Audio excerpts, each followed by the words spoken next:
खरं तर काल उद्धव ठाकरेजींच्या पक्षाच्या मेळाव्यामध्ये त्यांनी केलेलं भाषण म्हणजे आदळापट, थैथयाट आणि नृत्य आहे. मुंबई महापालिकेच्या ठेवी या सुरक्षित राहिल्या याचं कारण भारतीय जनता पक्षाने पारदर्शी पद्धतीने चौकीदारी केली म्हणून. या ठेवींचा उपयोग मुंबईकरांना होईल याचं कारण ती तुम्हाला त्याच्यावर दरोडा टाकता आला नाही. गेल्या 25 वर्षाचं उद्धव ठाकरेंच्या पक्षाचं मूल्यमापन करायचं झालं तर मुंबई महानगरपालिकेवर दरोडा टाकणारे डाकू म्हणजे उद्धव ठाकरेंच्या शिवसेनेचे पदाधिकारी आहेत. आणि त्यामुळे या डाकूंपासून मुंबईला मुक्तता देणं हे भारतीय जनता पक्षाचं मिशन आहे. आम्ही पारदर्शक पद्धतीने त्याकडे चौकीदारी केली म्हणून या ठेवी राहिल्या आहेत. उद्धव ठाकरेंनी मुंबई महापालिका शेटजींसारखी चालवली. मी शेटजी यासाठी म्हणतो, कामं केली धनधांडग्या शेटजींसाठी.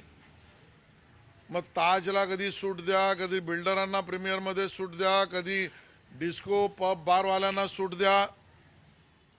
ठेवी शेटजींसारख्या ठेकेदारांना परत करण्यासाठी दिलेल्या आहेत.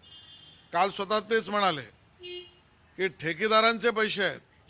म्हणजे आजही ठेकेदारांचे पैसे परत देण्यासाठी शेटजी उद्धव ठाकरे हे त्या ठिकाणी लक्ष देत आहेत. आणि त्यामुळे त्यांच्या पक्षाने टाकलेला दरोडा आणि डाकू यांच्यापासून मुक्तता करणं यासाठी मुंबईकरांबरोबर भारतीय जनता पक्ष आहे.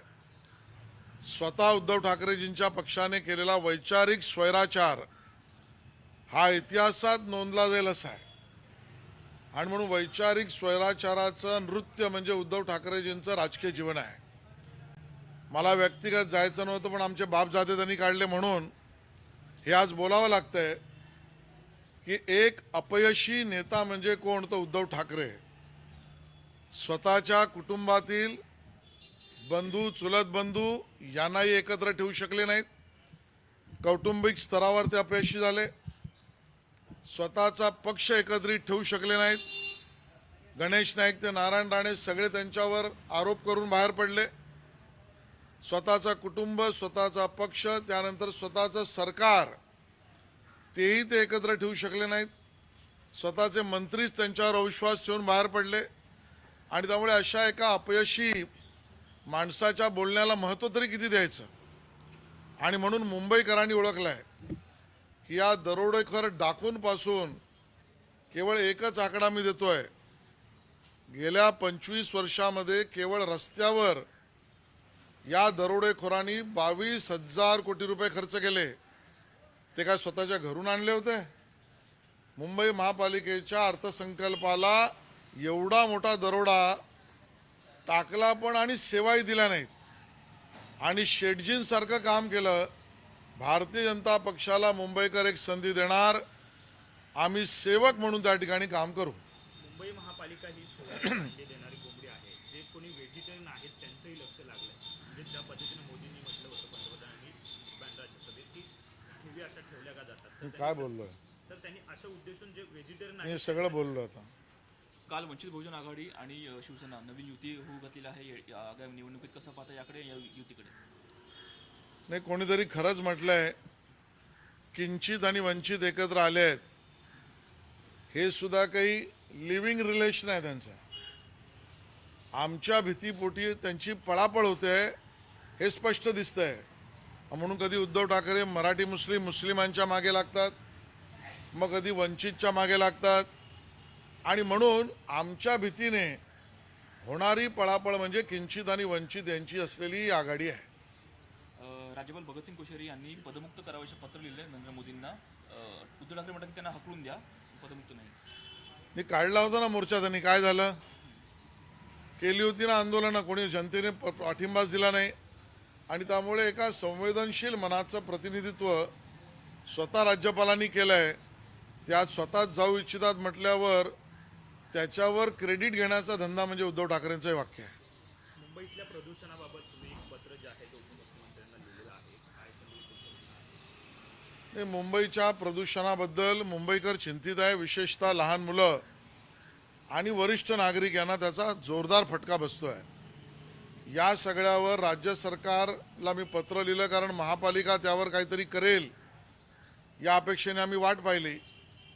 पण आज राज्य सरकारला मी विनंती केली आहे, खरं तर या प्रदूषणामध्ये जे माध्यमांमध्ये येत आहे आणि जी माहिती समोर येते त्यातनं लक्षात येतं की सर्वात जास्त हे बांधकाम व्यावसायिकांनी उडवलेल्या धूळ जास्त आहे. आणि याचं कारण पण आहे की 2-1.5 वर्षामध्ये प्रीमियममध्ये सूट बिल्डरांना दिली, स्टॅम्प ड्युटीमध्ये सूट दिली, यातना मोठ्या प्रमाणामध्ये बांधकाम व्यावसायिकांनी बांधकाम बाहेर काढलं. करोना संपल्यावर आता लगेच एकदम सगळं बांधकाम सुरू झाल्यामुळे प्रदूषण मोठ्या प्रमाणात होत आहे. त्यामुळे बांधकामांच्या कामावर त्या ठिकाणी योग्य पद्धतीने मर्यादा आणणं आवश्यक आहे. काही ठिकाणी धूळ उडते तिकडे रस्ते धुणं किंवा त्या पद्धतीची आवश्यकता आहे. एअर क्वालिटी मॉनिटर करण्यासाठी एक समिती नेमण्याची आवश्यकता आहे. आणि अशा सगळ्या पद्धतीच्या सूचना मुंबईकरांच्या हितासाठीच्या आम्ही त्या ठिकाणी दिलेल्या आहेत. काल ज्या पद्धतीनं भाषणं षण्मुखानंद झाली तेव्हा मुख्यमंत्री दावोस दौऱ्यावरती तेव्हा गेले होते, त्याची खिल्ली जी आहे ती कुठेतरी उडवण्यात आली. जी परदेशी लोक त्यांना भेटली त्याच्यावरती भाष्य जे आहे संजय राऊतांनी खिल्ली उडवली की मुख्यमंत्र्यांना इंग्रजी येत नाही, किंवा अशी खिल्ली उडवण्यात आली संजय राऊतांकडून. मुख्यमंत्र्यांना इंग्रजी येतं की नाही मला माहीत नाही, पण संजय राऊतांना येतं का? त्यांनी इंग्लिशमध्ये एखादं वाक्य बोलून दाखवावं, एखादं भाषण करून दाखवावं. आणि त्यामुळे स्वतःला जे जमत नाही त्याबद्दल दुसऱ्याला दिशादर्शन करणं हे काही बरोबर नाही. मी आज त्यांना हे विचारणार नाही उद्धवजी इंग्लिशमध्ये बोलू शकतात का, पण मुद्दा असा आहे की जे स्वप्नामध्ये बायडन आणि क्रिश्चोला भेटतात त्यांना सगळेच स्वप्नामध्ये दुसरे भेटत असतील असं वाटत असतं. दावोसमधल्या झालेल्या करारांमधले आकडे बघून यांचे डोळेही दिपले आणि बोबडी वळली आहे, म्हणून असं हास्यास्पद संजय राऊत बोलत आहे. मुंबई महापालिकेचे जवळजवळ 200 असे अधिकारी आहेत, ते आता कोरोनाच्या चौकशीसाठी त्यांची चौकशी जी आहे ती आता एसीबी कडून होणार आहे. करोनाची नाही, मी स्वतः माननीय उपमुख्यमंत्र्यांना पत्र लिहिलं आहे. आणि मुंबई महापालिकेत तेव्हापासून, हे काल परवापासूनचं नाही आहे, जेव्हापासून उद्धवजींच्या शिवसेनेचे दरोडे डाकू म्हणून महापालिकेवर पडत होते तेव्हापासूनचे हे अधिकारी आहेत.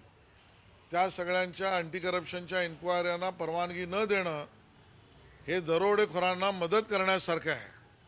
आणि म्हणून त्याबद्दल माननीय मुख्यमंत्री आणि उपमुख्यमंत्र्यांना मी पत्र लिहिलं आहे की त्या सगळ्या बाबतीत सुद्धा मुंबईकर स्वच्छ पारदर्शी व्यवहारची अपेक्षा करतायत आणि त्यामुळे त्यांच्या इन्क्वायऱ्या झाल्या पाहिजे. सर हिंदी में जानना चाहेंगे कि जिस तरह कल उद्धव ठाकरे इन्होंने जिस तरह दावोस में गए उसके कल उद्धव ठाकरे जी के पार्टी के सम्मेलन में उन्होंने किया हुआ भाषण यानी भागम भाग पार्ट 3 है. ये हमारे डर से यहाँ वहाँ भाग रहे हैं, स्वयं ने कुछ करने का प्रयास नहीं किया. हम तो ये स्पष्ट करना चाहते हैं कि मुंबई महापालिका में जो फिक्स डिपॉजिट बचा है वो भारतीय जनता पार्टी ने चौकीदारी की, इसके कारण बचा है. 25 साल का उद्धव ठाकरे जी के शिवसेना का इतिहास अगर देखेंगे तो इनका वर्णन दरोडेखोर डाकू इस प्रकार से करना पड़ेगा ऐसा है. 25 साल से दरोड़ा डालना और डाकू जैसा काम करना ये उद्धव जी के शिवसेना ने काम किया है. एक ही आंकड़ा अगर मैं दूं, 25 सालों पर मुंबई के रोड की हालत खस्ता, लेकिन मुंबई के रास्तों के ऊपर 22,000 करोड़ रुपए खर्चा हुआ है. ये डाकू और ये दरोड़ापन ये उन्होंने किसके लिए किया? हमारा मानना है उद्धव जी ने महानगर पालिका शिवसेना की तरफ से जो चलाई वो शेठजी जैसे चलाई है. काम करना है तो धन धान के शेठजी लोगों का करो, ताज का पैसा माफ़ करो, बिल्डरों का पैसा माफ़ करो, रेस्टोरेंट वालों का पैसा माफ़ करो, दारू वालों का पैसा माफ़ करो, डिस्को वालों का पैसा माफ़ करो. ये शेठजी जैसा उन्होंने काम KIA. Bharatiya Janata party NDA ये सेवक इस नाते काम करेंगे और इनके दरोडेपन पे और डकैती को रोकेंगे. ये हमारा वहाँ पर प्रण है. प्रदूषण को लेकर आज आपने लेटर लिखा है, इस पर काफ़ी कई 12 पॉइंट जो है वो उस पर आपने मेंशन किए हैं, ये सब डेवलपमेंट के ऊपर आपने जो है वो किया है। क्या उद्धव ठाकरे उनके बारे में भी आपने आरोप किया है इसमें? मुझे इसके ऊपर किसी के ऊपर आलोचना नहीं करनी, लेकिन अगर हम सही तरीके से एनालिसिस करेंगे तो दिखाई पड़ता है कि प्रदूषण को लेकर मुंबईकर चिंतित है। उसमें भी बच्चे और सीनियर सिटीजन्स को उसका मार ज़्यादा पड़ रहा है, और उसका एनालिसिस करते हैं तो समाज माध्यमों पर जो बातें आती है उसमें ये डस्ट जो है वो कंस्ट्रक्शन की डस्ट बहुत बड़ी पैमाने पर, ऐसा लोगों का मानना है। ये अचानक से एक साल में इतना कंस्ट्रक्शन डस्ट कैसे आया?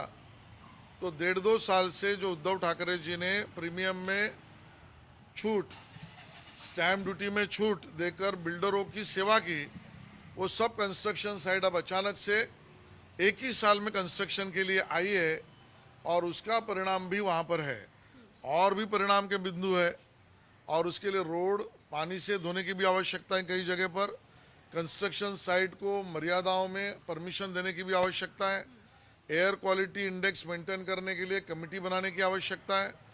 मालवनी, गोवंडी जैसे इलाके में विशिष्ट वर्ग के लोगों ने अभी भी वायरे को जलाना, बड़ी बड़ी चीज़ों को, टायर्स को जलाना, ये काम भी हो रहा है, उसको रोकने की भी आवश्यकता है।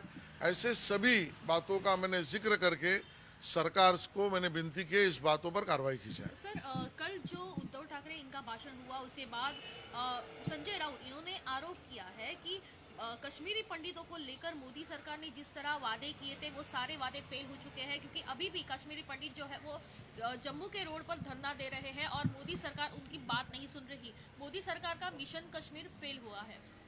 जिस कांग्रेस के साथ आप चल रहे हो संजय राउत जी, जिस कांग्रेस के बल पर आप खड़े हो, उस कांग्रेस के ज़माने पर तो कश्मीरी पंडितों की दिन दहाड़े हत्या होती थी। कांग्रेस के हाथ कश्मीरी पंडितों के खून से लथपथ है। उस हाथ को हाथ में लेकर कश्मीर पंडितों का भला सोच ना संजय राउत आप सकते हो, ना कांग्रेस सकती है। लेकिन कश्मीरी पंडितों को मिलने के लिए उद्धव ठाकरे और आदित्य ठाकरे कश्मीर जाएंगे, ऐसी भी घोषणा उन्होंने की। देश भ्रमण करने के लिए कोई भी जा सकता है। अयोध्या में भी जाने वाले थे, सरकार बनने के बाद गए नहीं। भगवान विट्ठल का दर्शन करने गए तो उसका चरण स्पर्श नहीं किया। अब कश्मीर जाना चाहते हैं ठंडी हवा खाने के लिए तो जरूर जाए, उनको भी प्रोटेक्शन दिया जाएगा। क्या मोदी सरकार का कश्मीर पंडितों को लेकर जो उनके नियम, जो कुछ उनके प्लॅनिंग्स है उस बारे में कुछ कहेंगे? क्योंकि मैंने जवाब दे दिया। काल विधानभवनामध्ये बाळासाहेबांच्या तैलचित्राचं अनावरण झालं, मात्र यामध्ये बाळासाहेबांचे सुपुत्र उद्धव ठाकरे अनुपस्थित होते. कसं पाहता याकडे? नाही, मला तर व्यक्तिशः असं वाटतं की हा कार्यक्रम अराजकीय होता. सर्वच पक्षांचे लोक होते, त्यांच्याही पक्षाची लोक होते, पण ते स्वतः आले नाही आणि ते स्वतः मात्र अन्य पक्षाच्या नेत्यांबरोबर गुलुगुलू करत होते. याचा अर्थ ते केवळ मतांचं राजकारण बघतायत.